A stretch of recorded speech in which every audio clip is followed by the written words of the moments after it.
Driving Culture Forward. This is your host, Robert Marshall. You can go by Bob. That works.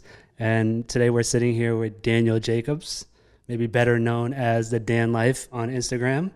So tell us how you're doing today, Dan. Doing good. Thank you, Bob, for having me. Yeah, absolutely. Your biggest claim to fame, I would say, in the hypebeast world is your massively crystalled out Swarovski Air Jordans, the gold pair, sold for $6,500, correct? Yeah. So tell us exactly what it is that you do. Artist, sculpture, jeweler. What would you kind of define Daniel Jacob as? I would define myself as a conceptual artist who's in the fine art world, and my medium is crystal, and I think it'll always be crystal. I'm very good at it, and I think it's something that's always going to be my shtick. Yeah, is making works out of crystal. Do you feel that having those labels these days is just unnecessary, that people have to be a particular kind of artist or a particular kind of creative? Yeah, I actually hate it. Yeah? Yeah, I hate it. Because you have to think about how other people are going to view you at all times, and I just want to make art at the end of the day. So yeah, on our other series, big shout out to Jeff Staple. He recently, he likes to ask his guest, if someone was to approach you on the airplane, what is it that you do? Is that one of your biggest dreaded conversations when you're just meeting somebody and they're like, hey, what are you? What do you do? Yeah, I remember him talking about that. Yeah. I think my response is first, I'm an artist. So it gets into whoa, what do you do? And then I have to explain what it is that I do, which is I make sculptures and wearables now and future wearables, but I make sculptures out of crystal and resin, and not just crystal because they start thinking, raw material crystal from outdoors, but Swarovski and hand setting it the way that jewelry is set, using tens of thousands of stones. Wow. Going through the about yous on your site, daniel-jacob.com, correct? Correct. I read that you grew up in Chicago. You even had your first retail store at 15. So can you tell us a little bit about what your childhood was like? You even mentioned you're a son of Russian immigrants. So are you your first generation here? Yeah, I was born here. Yeah. So tell me what your childhood was like in Chicago. Crazy. Yeah. As everybody's is, right? Yeah. Yeah, I grew up in Chicago in a city called Glenview. It's north, where Mean Girls was actually filmed, a few blocks, a few cities down the road. So about 10, 15 minutes. Can you fully quote the movie? I cannot. No? But most people can, most girls can that I know. But I remember the lines. But so yeah, I grew up in North Chicago, in the suburbs, and both of my parents are Russian. Okay. And so I grew up in a household that was somewhat strict, but also lenient. As a kid, I actually took classes with my whole family. We went to the Art Institute, and so that's kind of where I started making collages and learning about art. I knew who Picasso was and Dali at a very young and probably under 5. I knew who they were and could name works that they did. So yeah, we did a lot of art as a kid. I started sculpting probably when I was 7 or 8. Wow. I was in clay class. Mm-hmm. Made some of the coolest pieces probably in the class. And my brother was painting too, and he's actually a full-time painter now. Okay. Yeah, so we're both we were pretty artistic as children. And were your parents artists as well, or was it something that they knew that they wanted to not necessarily push you on, but make sure that you guys had that that experience and that breadth? I think it's something my mom wanted. Okay. And then we started playing tennis. So my brother was an incredible player, and he almost became pro, which was crazy. Yeah. But right at the time when he left home to go and pursue that, I kind of stopped playing tennis. And I needed to fill my time with other things, so I went and started selling things on eBay, actually, and turned that into a pretty substantial business. Around what time was this? I was 12, 13. I started just selling Livestrongs and everything like that. I've sold wine. Oh, wow. Yeah. You said you're selling wine? I was selling fine wine. At the age of 12? At the age of 12, 13, yeah. That's awesome. Yeah, I've tried everything as a kid. How did you even come across wine at a young age like that? Just in a store, and I was with my dad, and we were looking at this Marilyn Monroe bottle. It was a limited edition bottle. It was, there was a lot of hype around it, which is, kind of funny. being wine. But yeah, I just looked up the prices on eBay and like was like, holy crap, I could, buy it for 99 and sell it for like 250. So I was like, oh my God, there's a market. So right away I just started buying up all this wine, started selling it, got into other wines, sold watches, fine writing instruments, was buying from auction, reselling them, did a lot of business on eBay, had a lot of clients around the world and kind of grew that business. And when I got tired of it, was actually when I was living in Miami, like 6 years ago. So I was like, I need to just start something myself, like do something cool. I have a lot of wealthy clients. I was like, what can I do that I like? Mm-hmm. And also I didn't mention, but one of my passions as a kid was collecting gems. And really? Okay. Yeah, I had like everything from sapphires to hard diamonds. I mean, it was pretty funny. I had like a massive collection. So that just kind of turned into like me going back and thinking about art. But I actually thought of it as a brand first and not as a fine artist. Do you think that's the normal path that, I'm sure it wasn't the normal path that people think of their art or themselves as an artist as a brand? Or do you think, but I think nowadays I imagine that is the case. Where do you see that kind of fine line now? I think creating a brand was something that I had my like eyes set on for a while as a kid. And it just kind of fell into place because I was selling a lot of brands like high-end home decor and crystals. So I kind of like knew the market and I was like, okay, I'm going to make cooler designs with what I think would be really cool for a lot of people. So I started toying with the idea and kind of just grew it. My first piece was actually a Pink Panther. Okay. It was small. It was like 12 inches long. And it had like, I think almost 12,000 stones on it. Yeah, it was pretty crazy. It was pink. So it was like a rose colored crystal. Had a lot of crazy detail in it, and very much a standout piece, like to start off with. Yeah, and then my second was a purple elephant. So it just went down that path. And I was sold in like a lot of home decor stores around the world. I was sold in a lot of jewelry stores. The brand did very well, but it was actually a turning point when somebody in Miami actually convinced me to go run it as an artist and not as a brand. As in, you being Dan, being the face behind it. Yeah. Right. When I first started the brand, I didn't know if I wanted to be the face or do I want to be behind the scenes as like a creative director of the brand, which is how I actually started. Right. So about 2.5, 3 years later, after the brand was like pretty, I would say, successful in a sense that people have seen it before and have, seen it again and again, even though it was quite small and like very like small market. I just completely pivoted and started thinking a little bit more creatively in terms of contemporary and pop type culture, and started pitching galleries and working with them with this new concept that I had. And what was that new concept? I would say the Jordans. Yeah. That would be like the first big moment where I was like, okay, this is cool. I'm going to create something crazy. Took almost like 8 months to do the first piece. A lot of times it took a year, but I like rushed it so I could have it in time for the shows in the Hamptons about 2 years ago. So I ended up making 3 different Jordans. Those were my first 3 like the largest pieces that I've done to date. Right. They had 140,000 stones. Right. And it was the black and gold one, correct? That was the 4th one. That was the 4th one? Yeah. Okay, what colorways were the first ones? So the first ones were the UNC. Okay. The Chicago. Yep. And then I did like an all gold, something that I just wanted to do myself. Right, okay. So I did like 2 different gold colors. Based off like the Pinnacle pack, right? Yeah. Okay, yeah. Based off the Pinnacle, which is what I use later for the wearable. Right. Being, in Chicago, my dad was always like a big Bulls fan, so I had a lot of kind of knowledge of like Jordans and the whole Nike brand, and it was something that I've always wanted to do with my brand in the past, was to end up making wearable art. So what kind of pivoted that change into releasing the wearables this year was when I created the sculpture, I had like hundreds of people thinking that they were wearable.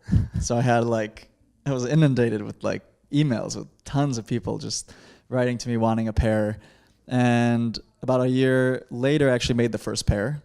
So it was about 8 months before I launched them in January. I made the first pair for just a client of mine. And myself actually. So I had my own pair, but never worn them because I didn't want people like thinking that they're wearable. So it was this cross between like making sure that the sculpture was seen separately from the wearable. Right. So yeah, people were just walking into like these gallery spaces and just saying like, oh, this is actually a size 22 sneaker. That totally is not. It's 24 inches. Yeah. It's totally something I can't wear out the store. Yeah, a lot of people have seen them actually. So all over Miami, New York, they were being shown. So like groups of like 30,000, 50,000 people were seeing them, and then realizing that they were in wearables. So it was like funny seeing both sides come through. But and then how did they, take us through the actual design process between, creating these sculpture pieces, but then now actually doing wearables. Like, where obviously there's a massive difference in the build, correct? Yeah. So huge. Yeah. So what was it like switching from, just kind of creating this sculpture, this base piece, but then actually having to take a shoe and then, add these crystals to it? So the sculpture actually has no glue in it. Okay. And they're set the same way that jewelry is. So it's set into the resin. So the design process for the sculpture was crazy because I actually took a shoe and then 3D scanned it, printed it, made a mold of it, and then set the stones on top of it into resin. Okay. So it was a pretty crazy process. Right. You said it usually takes about a year, correct? A little less, so like 5 months to finish the piece, but about a year to design it from start to finish. Okay. I just rushed it on the first one. But going to the wearables, it's a totally different process. There's glue involved. You have to find the right glue, so there's trial and error in the beginning, making sure that the stones don't fall off. But also done in such a setting that still looks like it's my art and not just bedazzled. Right. Because there's a difference. Right. So the shoes have like about 15,000 stones in them. It's very crazy, mind-boggling when you're looking at it. And I think the process made it so substantial that, it took off and kind of went viral. Did you have any like random celebs? Was before this, had you ever been like hit up by, a celebrity or anything like that for like your pieces? Or, after the Jordans, was it just, like you said, like just inundated with just people DMing you? It was left and right. It was celebrities. It was a mix with everybody else, high net worth individuals, collectors. I mean, everybody was after these Jordans. I actually had to pick and choose who could have them in the beginning, the big sculptures. And then when I switched over to the wearables, so many celebrities started buying them. It was crazy. I don't necessarily want to name names, but one of them who's like a huge homie, cool guy, Balvin. Yeah. He ended up purchasing 3 pairs and wearing them, I think. I don't know if he wore them yet, but he actually was interviewed and shown them as the most expensive Jordans in his collection. Yeah. I'm worried. Yeah. I've always wondered what it's like wearing something like that. I mean, everybody's at to see you for sure, but then I would be so nervous that I would just kick something and then, a stone would fall off here, another one would fall off there. Like, is that even like possible? Like, how well constructed are these things? Pretty well. Yeah. And wearing them is fun because you just get bombarded. I mean, I wore them to Art Basel and I didn't have a minute to breathe. I took 80 business cards probably of people saying, email me, I gave out 80 because they just wanted them. So it was like crazy. I just couldn't walk actually. Right. You didn't even have to talk to anybody. You just literally wore them and every person just started like coming up to me like, oh my God, I love your shoes. And when one did, about 8 others swarmed in. So it was like people were waiting if they could like say something. So wearing them is cool. Gets a lot of attention. Absolutely. In our space, you kind of like took it by storm, a lot of fame, a lot of hits on our site and on a number of other fashion and streetwear sites. And then from there, we've seen you kind of jump into popsicles, as you briefly mentioned, and the sewers. What are the significance for those? So I think back to like the whole growing up in Chicago, I was eating popsicles like every day as a kid. I was getting yelled at by my family. Stressful environment, ruining my teeth with, now I have really good teeth, but in the beginning I had like cavities every other month. It was crazy. On, just spending all your eBay money on ice popsicles, cream. Yeah. I mean, it was just like my fan favorite. I mean, I ate it every day pretty much. And then the sewers as well, correct? And the sewers, I didn't eat. Eating those. Yeah, I wasn't eating them, but with my work actually in the brand, I was traveling around the world like crazy. And what I kind of started to do was take photos of my feet over sewer covers. So I have like hundreds of photos of my feet over really cool sewer covers all over the world. And the idea hit me to take something that's dirty and on the street and turn it into something that's beautiful and for the home. Right. So you can actually hang it on a wall or you can put it on a table, and some collectors even like have it on the floor in a corner of their room. And it's like a talking piece, but it's cool. I mean, I want to do sewers from all over the world. Yeah. And then this past weekend, you had a show where you were exhibiting some of these items. Can you tell us a little bit about that? Yeah, so the show's in Sag Harbor. It started on Friday and is running all the way through Labor Day. I partnered with some of my coolest artist friends with you. They're a duo, and they created this cloud that has like massive appeal, and it's super fun and friendly, and it's everybody from kids to the elderly love it. So I just had this crazy idea, and I knew they were going to have a 2,000 pound one at the show. So I was like, let's collab and make this smaller cloud in crystal, and it took off. So we're calling it Little Cloud, which is their piece, Little Cloud, but Little Cloud in crystal. Yep. And then so was it just as simple as that? Just reaching out to them and being like, listen, I want to take your design and kind of flip it with my own aesthetic here. So I actually pitched the idea first to Joyce, who's the art advisor at the show. Okay. And she loved the idea and loved it so much. She was like, I'm going to call them right now and see if they want to do it. Yeah. And we just started talking, and we all started working on it and collabing, and got the mold done, and we were like on our way to have it ready in a month. And for our readers that aren't familiar with Sag Harbor, this is in the Hamptons, correct? Yes. So we were briefly talking earlier about the Hamptons kind of being almost becoming this new like art haven, and you kind of agreed, and you made a great point. Like, why do you think that's the case? I think it's the summer getaway from New York. Yeah. So a lot of the art collectors, a lot of the New Yorkers that head out there, they're looking for things to do and events to go to, and one of the best ones that brings people together are art events. Right. So I think it's becoming a more substantial like place for and things that are happening in the Hamptons. Right. With your art though, it is very, it's fun. It's it's nostalgic.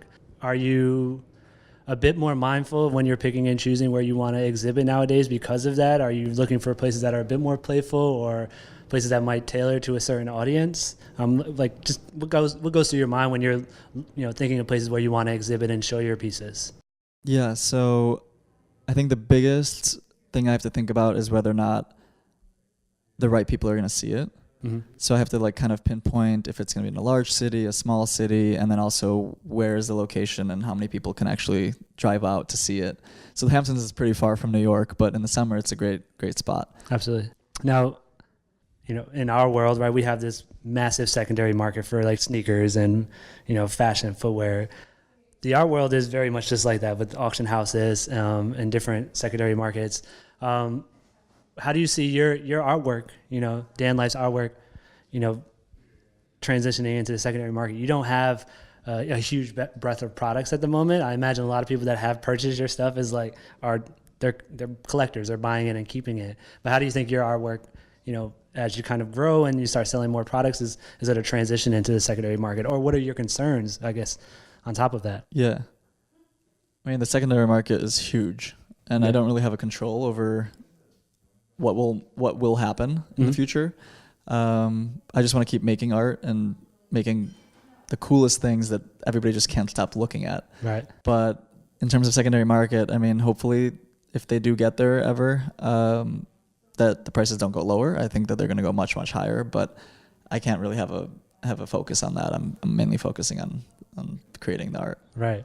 And in creating art, what are some of the projects that you're looking out to kind of do, or are you just thinking about doing? Are you still trying to, hark back to your days as a Chicagoan, right? Yeah. Is that Chicagoan?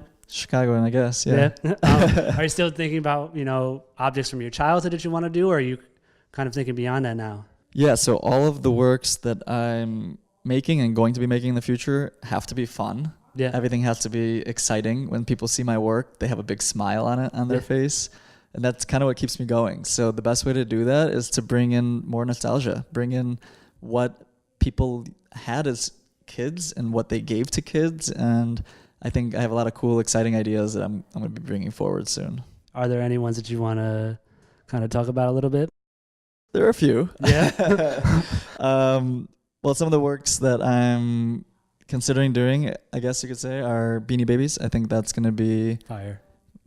Yeah, absolutely. Something everybody at one point in their life either received or gave to someone, made someone happy. But even bigger than that, they were collected by everybody. I mean, I had hundreds of them stored away in our house. So it's just something that brings back memories, good and bad. Some people lost fortunes on it, but I think it's going to be such a fun artwork to create. Yeah, hopefully no one loses a fortune on these ones now, yourself included. Myself included, yeah. And, on top of that, you mentioned linking up with J Balvin, him being a fan of your work. Do you have any other like wild stories where, whether it be a celebrity or not, but someone that came up to you and was inspired by your work, or, whatever it might be, like any wild stories, like encountering fans of your work? I think the biggest wild story was more than one person at Miami came up to me and asked me if I was the Dan Life. And that was pretty crazy. I scared my girlfriend. She was like, not prepared, I guess. Not prepared, yeah. She was like, what? And this was, this is probably a good segue into, you've kind of been battling a little bit with branding your artist life, right? A lot of people have known you in the past over the last few years as Daniel Jacob, but your Instagram handle is the Dan Life, which is something that you're kind of switching over to. It's becoming the Dan Life, correct? What was the thought process behind that? So a lot of people also know me as Dan Life, and they say that, and it's kind of the alter ego that came with my work. I mean, the Dan Life was my Instagram handle before I ever like shown my work to the public, at least to my friends online. And it kind of grew from there as soon as I started posting. And so, I think the idea hit me about a year ago to change my name to Dan Life as an artist. And something I'm probably toying with the next few weeks to just full on make that move and that change into Dan Life. Because I kind of want everybody to be a part of it. Right. And welcome them to the Dan Life. That's good. Do you think, is that almost a necessity for an artist, that they kind of need to brand themselves as a brand, for lack of a better word? Or, I think we see more artists doing that, especially in our space where it is a lot of street artists where they were taggers and they needed to have this, this wild name to kind of set themselves apart. And also they couldn't use their real name because it was illegal, right? Yeah. I'm not tagging anything with Crystal. That we know of, right? I mean, a Dan Life was so. Yeah, but I do have a lot of friends that do tag, and I go with them, and it's crazy and it's exhilarating, and I get why they have to have a different name. I mean, exactly. Clearly it makes sense, but. So, do you think this is almost a necessity for just artists that are even outside of the street art world but are contemporary modern artists that do have a street inspired aesthetic? I would say no. Yep. Like, screw that. You don't have to make up a name. You don't have to like market yourself or brand yourself as anything but yourself. Right. Dan Life just took off as for what it is, which is my first name, and Life, which is now my new last name. And it kind of creates everything that I am as an artist, which is creating this aura and the nostalgia of the work that I create. Yeah. So I think Dan Life is just a perfect name. And in the last week, it's already taken off, good and bad. So we'll see what happens. I'm almost the same way. My Instagram handle has beard in it, so it's like I can't. You have a big beard. Yeah, exactly. Yeah. But if I shave it, then I'm no longer my Instagram handle. Like, who am I now? That's true. I have to rebrand myself entirely. You have to change it. Now, you've mentioned some collaborations, some celebrity friends. Tell us, what is the what you're working on, what you have coming up. What is the ultimate collab? What is the the one dream partnership that you're looking for, whether it be with a brand, the Virgil Ikeas, or with a fellow artist? Cause. Yeah? I have to say, Brian, call me. We got a collab, man. You heard that, Brian. Give him a call at the Dan Life. I think Cause would be great. I mean, I think it would be the coolest thing. I've been thinking about it for a while. And Bear Brick would be cool. Oh, absolutely. To do one as well, both in all crystal and just pieces of it in crystal in my work. But I think both of those would be cool. I love when I was a kid, I loved cartoons. So that's something I want to incorporate in the future in my work. So call me. Yeah, you hear it. And do you have any advice for, an artist or just to manage yourself, just kind of going from just hustling in Chicago, flipping things on eBay, turning it into a wine cellar? You seem to kind of like hustled your way through a lot, and now you've kind of found your passion and what you want to do, and you're enjoying it, making a lot of people happy. Like, what advice would you give for some people that are trying to get to where you are, just following their artistic, passion and nailing it? Don't quit. Yep. I've been doing this 5.5 years now, making crystal art. And even still, I'm very small in this crazy large world. But you got to start somewhere. You can't think epically you have to think big, of course, but you can't think until you start like small. And you just got to keep going every day, put some effort into it. And then it'll turn from like a pet project or, something fun on the side to turning into a business. People say that all the time, but actually it's true. You got to think that way.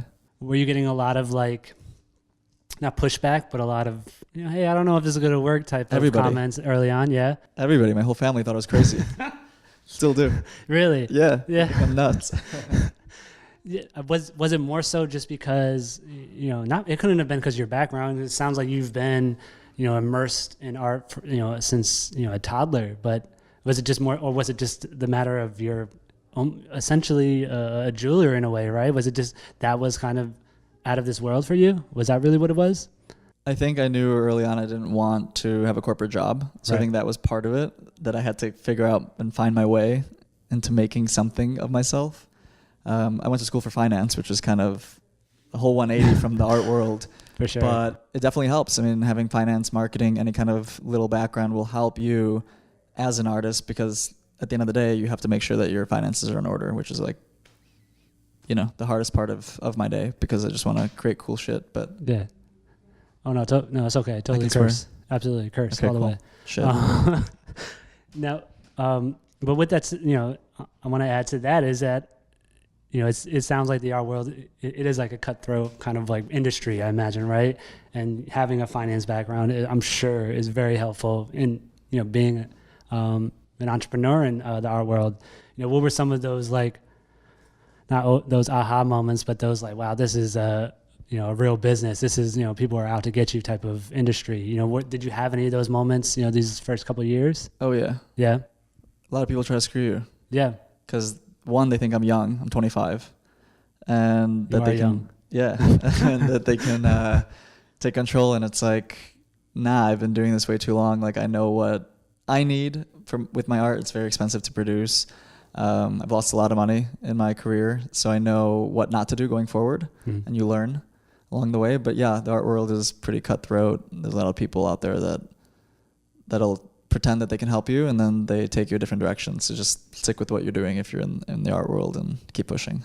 There you have it, guys. Do you have any final last words for our hype beast? Follow me. You already know. At the Dan Life. Follow him. Thanks. Peace.